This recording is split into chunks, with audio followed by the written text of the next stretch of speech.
Hi guys, just a bit of an update on the TPI, what's going on. We're at Eurotech now, we've got the engine stripped down, let's have a look what's happening.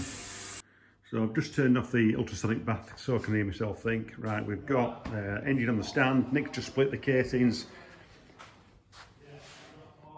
There's quite a lot of dirt in there, the crank area was a lot of oil in there, two-stroke oil but mixed with carbon deposits. So we've just cleaned it all out. And we've got new parts, we've got some bearings, got a conrod, all in the boxes there.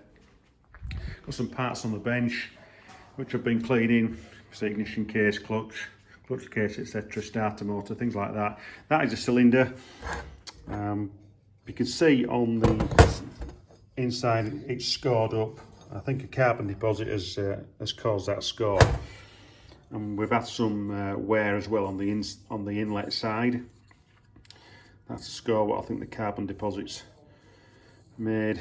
When I took the cylinder head off, there were some loose carbon deposits floating about, so it's not a good thing.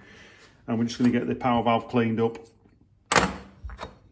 That's the flange. So that's where we are at the moment. Bike's engine's having a full rebuild, and we should have it up and running in 2 or 3 weeks.